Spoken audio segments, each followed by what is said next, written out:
Hello and welcome to the Gaggle, where we challenge and, if necessary, destroy media narratives.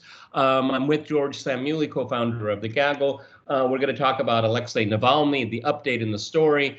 George, what do we have? Where do we stand right now? Well, where we stand is that the German government has announced that the Bundeswehr research laboratories have determined that, without question, Navalny was poisoned with a Novichok type agent.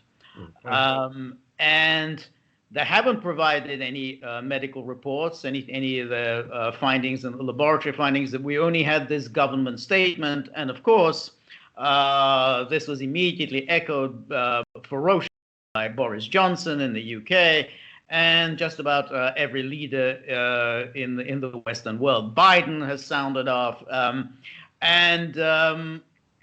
we're kind of in the same situation we were during the Skripal's time, in which the British government makes an announcement. When the Russians come back and say, we'd like to see some of these your research findings, can you share them with us? The British government said, no, we cannot share anything with you. And the Germans seem to be playing this game as well. Well, George, it seems, okay, number one, there's a lot of dangling questions out there. If they wanted to get rid of Mr. Navalny, which has single-digit popularity among the Russian public, they're not using a very effective poison if, in fact, they are the perpetrators of this event. I mean, I guess Novichok doesn't kill. I'd really like to talk to the Skripals about that, okay? Another thing is that if, parenthetically, this Novichok was used against Navalny, then why did the Russian government allow him to be evacuated to Germany? I guess they would find Novichok, which would, of course, be tied to the Russian government. This doesn't make any sense to me. I mean, the Russian intelligence are either a super duper 007 agents or they're Keystone cops. Which one is it? George. Well, of course, which one is it? Whatever the propaganda of the moment demands that it is.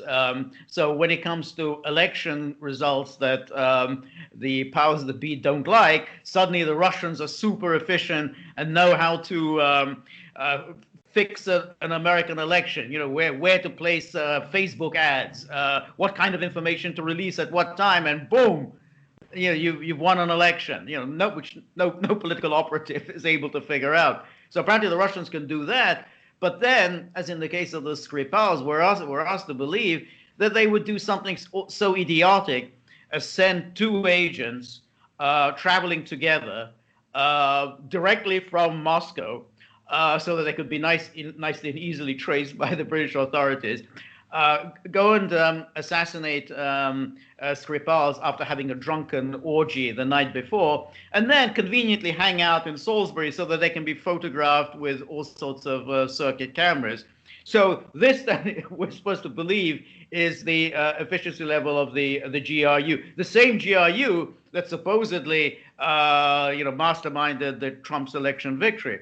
So the same way here, as you say, if they poisoned him, why would they allow Navalny to go to Germany where the German authorities would find the poison? And why use a poison after it is the very poison that had failed so massively in the case of the Skripals?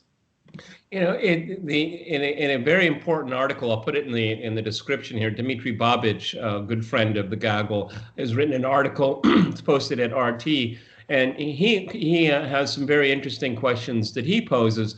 And every time we have an incident like this, it is a moment for Western powers and governments to pull out of a deal, worsen relations. I mean, he brings up the very good example of the Nord Stream gas pipeline between going from Russia to Germany through the Baltic Sea. Of course, getting people riled up to say we can't do this because of the Novichok is back. I mean, he brings up an interesting point here, because as you've said here, is that if an accusation is made, can you please present some evidence? This seems to be a pattern. No, we're not going to give you evidence. So It seems to be it's being used as a political cudgel, I think, without a doubt. Go ahead. And Babic asks the question that all criminal investigators have to ask: Cui bono? If a rich man dies a violent death, well, who's the beneficiary? Well, the spouse. So therefore, she becomes a suspect. So in this case, if you ask Navalny, poisoning of Navalny, cui bono? How does the Russian government benefit? Navalny has no political following in Russia. A poisoning, or even a successful poisoning, an assassination, would only enhance his reputation, enhance the opposition, fuel anti-Russian hysteria in the West, all of which would be damaging to Russia. So why would the Russian government want to do this? It just makes absolutely no sense. And so when they say, but Russia wants to teach a lesson. But what's the evidence for that? I mean, this kind of psychology. Yeah. I mean, there have been times in the past when the Soviet Union did conduct assassinations, but they were always very carefully targeted, and we knew exactly why the beneficiary. I mean, when Stepan Bandera was assassinated in the late 1950s, well, we know why they assassinated Bandera.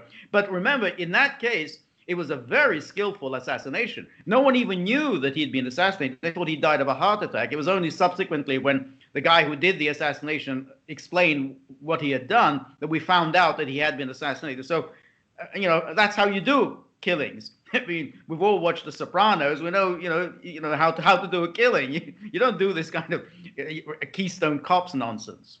Yeah, it's so in my mind, and we're not given the empirical evidence. This is patently a political gambit here, just to drive a wedge. I suppose Mr. Navalny will have his own statement. I guess he's an expert on Novichok now because he's been a victim of it. Okay, more shenanigans, more machinations, and I always like to leave the door open. Show us the evidence. You're making an accusation. Show the evidence. Let the other side respond. Okay. And I can tell you that it hasn't had any real impact here in Russia with the unorganized, unofficial opposition. Okay. So we'll see where it goes here, but we've seen. One thing I should add is that what the Russians could do right now is to publish their own findings from when they treated Navalny in Omsk, and particularly present the blood samples. They took the blood samples, and then show them to a neutral laboratory and see. I don't know where you find a neutral laboratory these days, but show them somebody who can then test: is there Novichok in this blood? People might dismiss this, but it's very hard to dismiss science. I mean, where the Russians are actually presenting evidence and the Germans are withholding evidence. So I think that should be the next step for the Russian government. Show us the blood samples that were collected from Navalny in Omsk. Well, would you trust those blood samples? Here we go again. It's an endless chasing your tail here. George, thank you very much for discussing this very bizarre case. We're going to be here at the Gaggle. We're going to keep an eye on it, so expect more news on it. If you like this, please like, share, and subscribe.